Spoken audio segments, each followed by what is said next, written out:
Hello friends, we're going to understand how to use this Excel in three simple steps. So I'm going to break it into three parts and or three steps you can say that will make it very easy to use. So the first thing that is to remember is what is the structure of this Excel. So the structure as in all will remain same across different timelines. And the second part is the timeline. So we need to know that how the property is performing at different times, when we bought it and in future, when we improve the property. And the third last and most important thing is our formulas and KPIs. So these are the three parts we're going to talk about, and let's go ahead and start with. So the first thing that we're going to talk about is structure. So if you see the Excel, this how does the structure how does it is structured. The first, like, there are different sections. The top section is just like property info, which tells about the address of the property or the cap rate of market and what was the purchase price.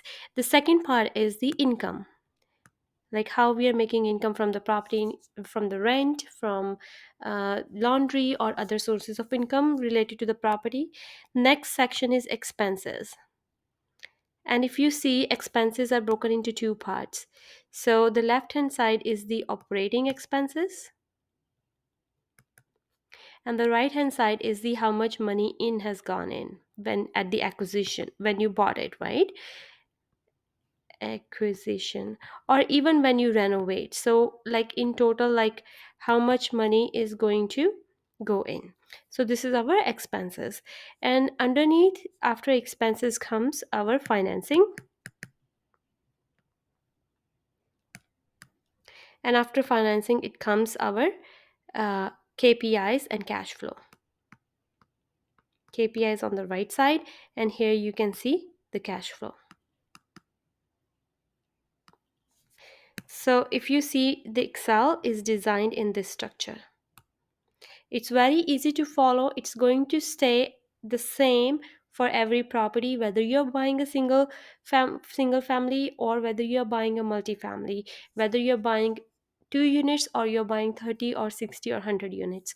This is the same Excel that you can utilize for running the numbers of your property and see if you're actually going to have some cash flow. So this is the most important thing for us, right? That how much money you're going to get in your pocket, not the profit, not the KPIs. KPIs are important as well, but this is our number one important thing, okay?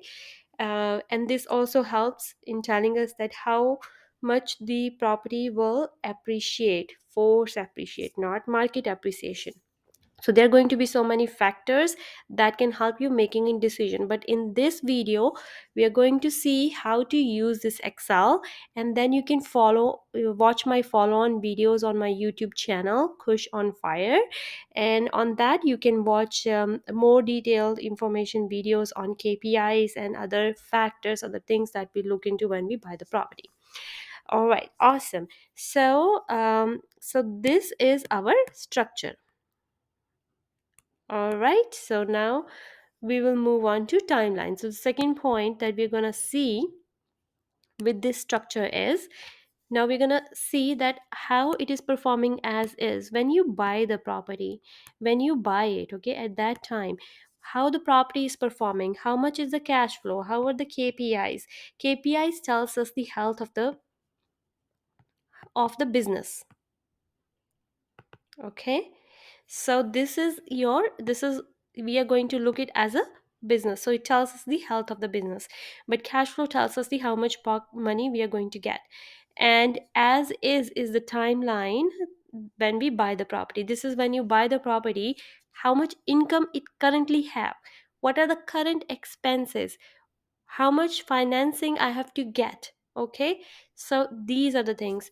And then you have to do um, uh, as is, and the next is to be. Okay, to be is when you improve the income of the property, you increase the rents or other sources of income into this property, and then and after in reducing the expenses. So what you can do in 2b, you can increase the expenses or you can reduce the expenses, right? Both of these things, will increase your cash flow. So that would be your 2B. So now what happens is when you go and buy the property, and the information, if the information given to you is that, oh, in future you can get this much of the rent, that is a 2B situation.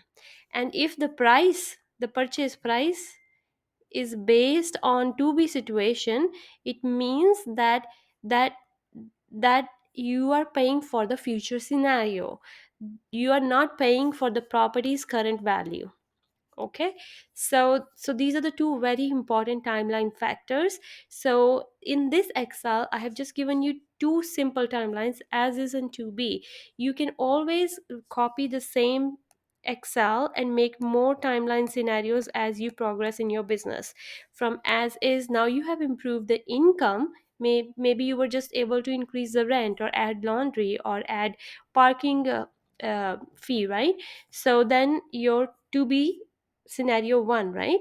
Then your to be scenario 2, which is like, let's say after another 1 year you were able to reduce expenses by transferring the utilities to the tenant. So that will be your to be scenario 2. So you can keep on adding the timeline into your spreadsheet and see how the performance of the property has changed. Awesome. Okay, cool. So the last part, the third point, is the KPIs. So when we talk about KPIs, so there is a third tab on the Excel. We will look into the Excel uh, after talking about all these three parts. So when we look into the KPIs, so in the KPIs you can see two sections. One is as is section and one is to be section. And in that uh, section you can see how it is changing. When the income increases, how the value, how the KPIs are changing. When the expenses are reducing, how the KPIs are changing. So this one you can watch in the Excel, the change, and I'm going to show you that now how it happens. So let's go and look at the Excel. So this is our Excel. Let's make it a little bit bigger so that it's easier to look at. So I'm going to use an example of a property that is, the purchase price is 560K, market cap rate is 6%, and asking price was 600K. So what happened is, like, I'm just taking a scenario, we were able to negotiate the price down to 560 and we got a discount of 40,000. So that's a good thing. This means we have reduced the purchase price, we got some money in the buy, right? So that's a very good thing. And the cap rate I have taken just 6 for an example. Now let's come to this gross income. So you see this whole gross income section is having our income calculation here. So here we can see it's a triplex. It has 3 units. One, 2 units are 2 bedroom and 1 unit is 3 bedroom. And there are formulas that will automatically calculate how many units we are talking about, what is the total price. So you will have to just fill these numbers. And here you can see I have put the rent here, and let's say it was heat and light included, which means that tenant is not paying the utilities, owner is paying the utilities. Okay, so let's say this is the rent and that is the situation, and we have a laundry income separate as well. So here you can see total income comes out to be 700. So this is the income of the property. Now we want to see the second section. Here starts from here to here. Okay, so here you can see on left hand side the are the expenses. So when we talk about expenses, be careful with all the type of expenses it should cover. And sometimes the owner gives only taxes and insurance and a total of utilities and no breakdown of that. In that scenario, it's always better to ask like what type of utilities are these, and ask for the bills as well if you can. But if you cannot, then you have to like from your experience or from working on other properties, you can come up with some numbers and try to get the actual numbers from the seller. So here you can see I have uh, added for taxes, insurance, and a separate number for water. Then hydro and electricity is there. So because heat and light we are paying, and it is electric heat, so I have added together in hydro. If some cases, in some cases, if heat is separate, which could be natural gas, oil, or propane, any of these, in that scenario You can separate light expenses as in hydro, and then heat expenses separately. And under that you can also see rental hot water tanks. Sometimes we have hot water tanks as a rental, sometimes they're owned, so that is something you need to ask as well, and account for the expenses on it. Snow and landscaping, so always remember there will always be some snow and landscaping expense. If there is a grass, there is landscaping expense. If there is no grass, there is only a driveway or footpaths and all that, and then stairs only. In that case there is only snow expenses. So I have accounted only for snow expenses for this property. You can see April to October, because these are the snow months. And then superintendent fee. Usually superintendent fee is when the property is larger. If it is more than 10-12 units, it's good to have a superintendent, and then you pay some fee to that person. Accounting, if you are have any accounting fees, you can add here, and these numbers will may not be provided by your current seller, but in case if you are planning to have accounting expenses included, then you should add here as well that number, because that is your expense.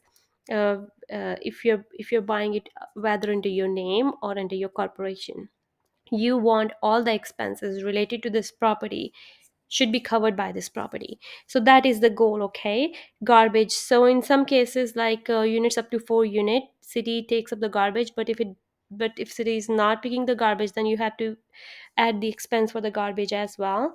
Annual mortgage fee, so if it is your commercial mortgage is what you are getting, and current owner is having residential, they will not have this, right? But if it is you're getting commercial mortgage, you have to add annual mortgage fee to this as well. So these are the expenses that has to be added to the operating expenses of the property. But then over that we also have to add vacancy percentage, repair and maintenance percentage to that, which will work as a reserve. So this is the money that will sit in your account. Okay.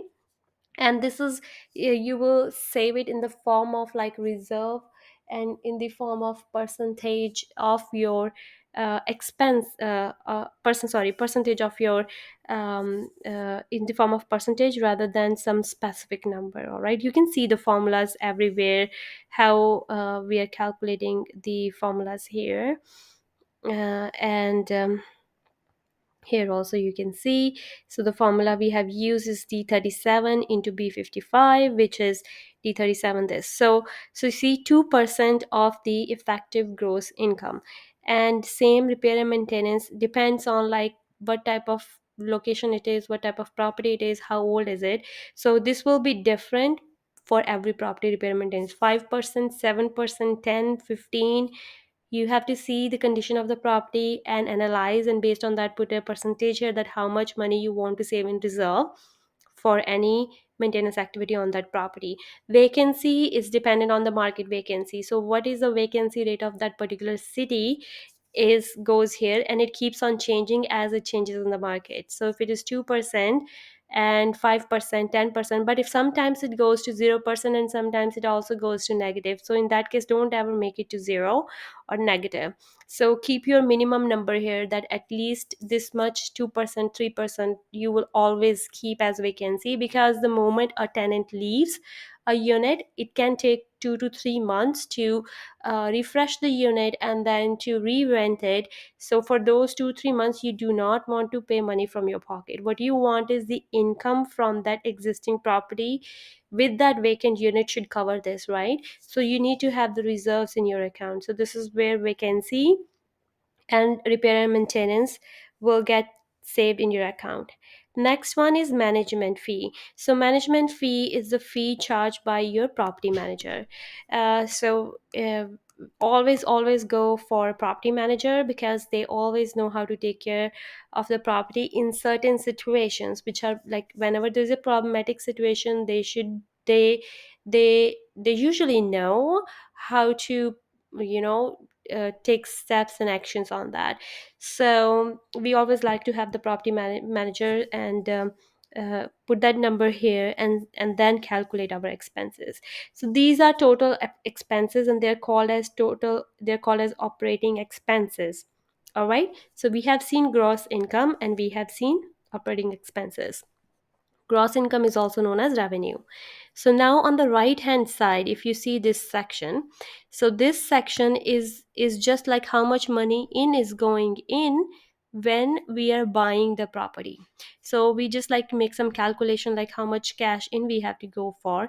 So for any commercial property, mortgages on any residential property, when you go for a commercial mortgage, it usually start at 75% loan to value, so we have to bring 25% down payment. And here you can see I have calculated 25% of the purchase price, and then you can add inspection cost, appraisal cost.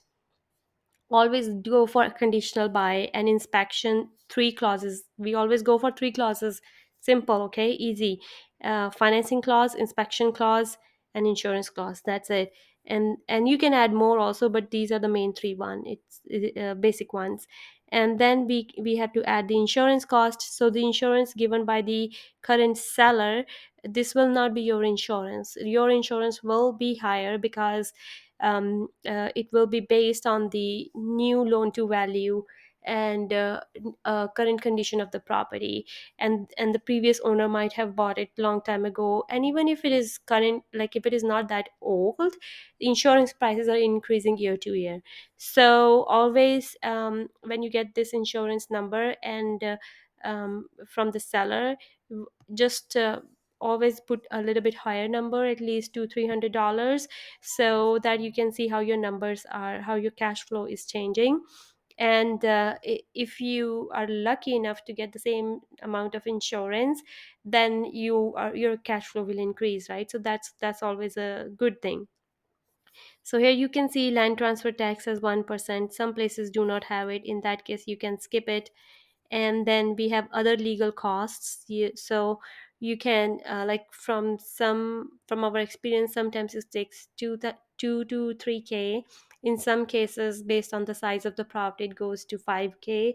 So initially when I run my number, I would just put a estimate here that I'm thinking it will cost us, rather than the actual number, and then later on we can update it with the actual numbers. Then property taxes.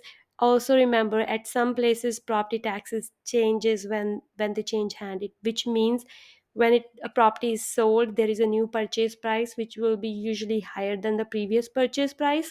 In that case, the property tax will be in proportion to new purchase price.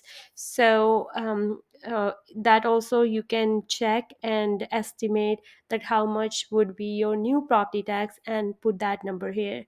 So here as well. So make sure of property tax and insurance, like put a little bit higher number than what they are actually currently. Then commercial mortgage fee is a fee for closing the property, which is different than annual mortgage fee. Annual mortgage fee is like every year there is a um, there is a check on the property's finances every year in commercial mortgage. So they charge mortgage fee for that. Commercial mortgage fee is just when we take initial commercial loan. At that time we have to pay some fee to the bank. Then there is an environmental assessment. In some properties it is needed, in some it is not. So for commercial, it is good to have the environmental assessment done. And basically it's like if the property is more than 5 units, it's good to have it done. Mortgage brokerage fee. If you're going to the mortgage broker, then you have to account for that also. Water on closing. So at some places the water is already paid for whole year. If it is flat rate, in that scenario, for at closing it gets adjusted mm, based on the flat rate. If it is not flat rate and it is monthly or bi-monthly, then there might not be any water on closing payment.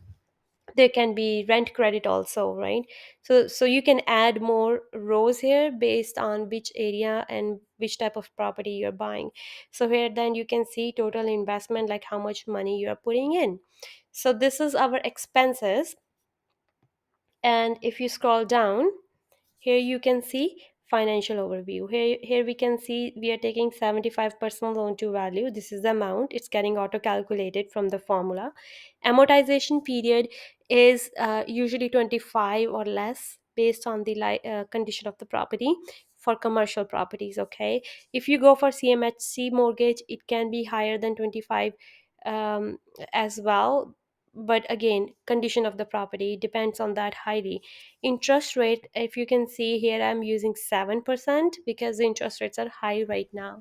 However, they should come down eventually, but right now 7 to 8, so that's where we will check our numbers.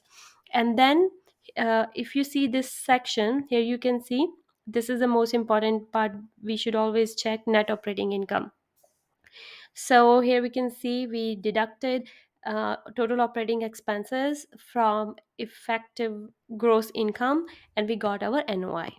Okay, so this NOI will not be same NOI which you will get from your realtors, because when realtors run their numbers, they are not going to add all other extra expenses that is going to cost you, and they're not going to add reserves and other things. So you will get your NOI after you have to run your numbers. So be very careful with that.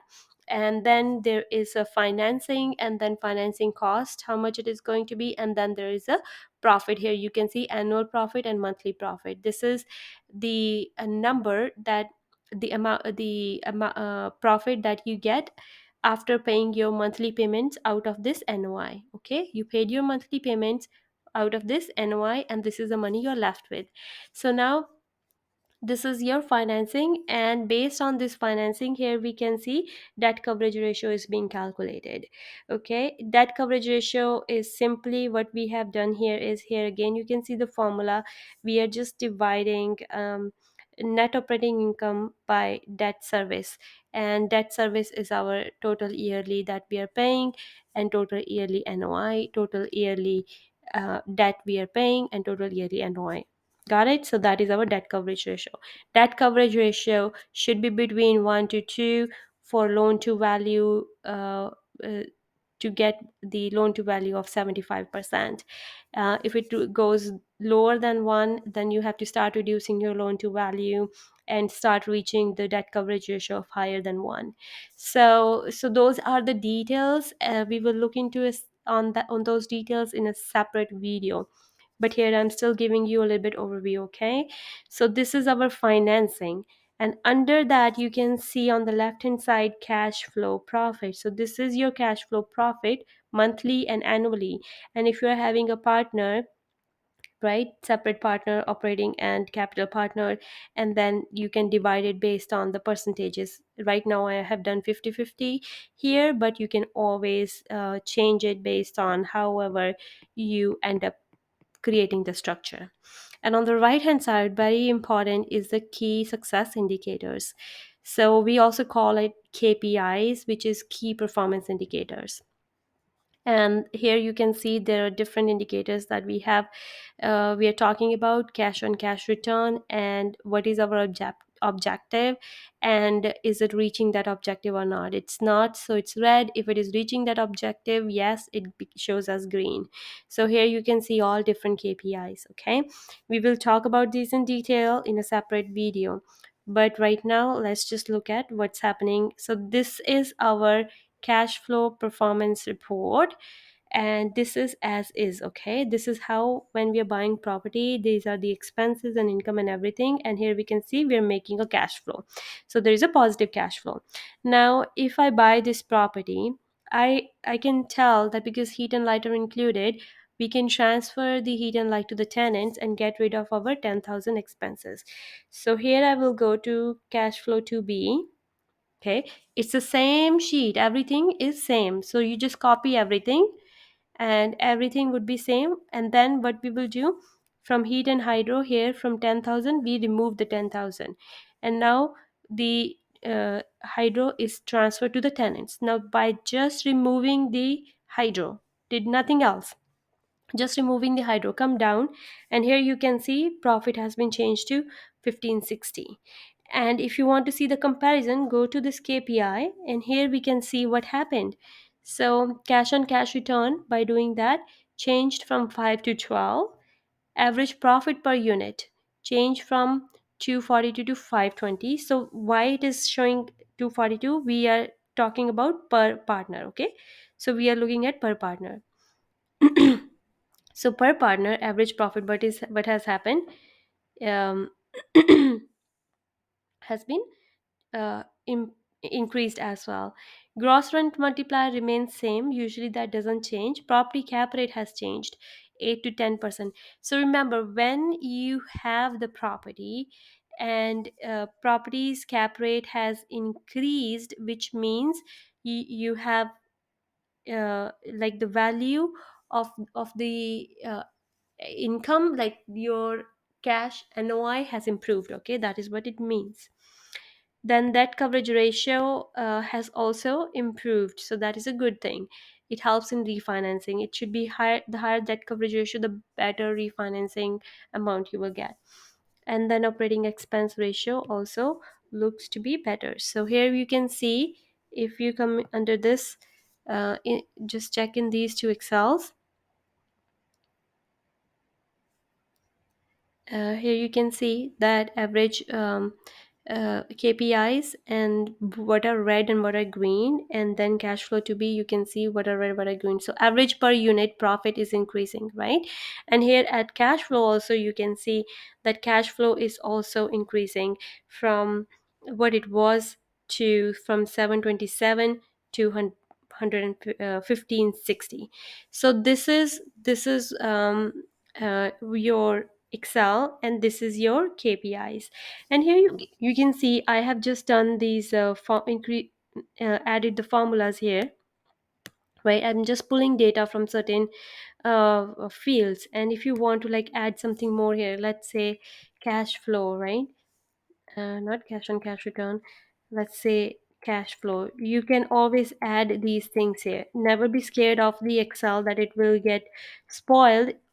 Keep this Excel, and then you can make changes to it as well, in a form of a copy. And here, just very simple, I'm just gonna use equal to sign. This is going to start the formula, and then I'm going to go to the as is sheet and pick this profit, and that's it. Go back to KPI, right? That's it. Enter. And then,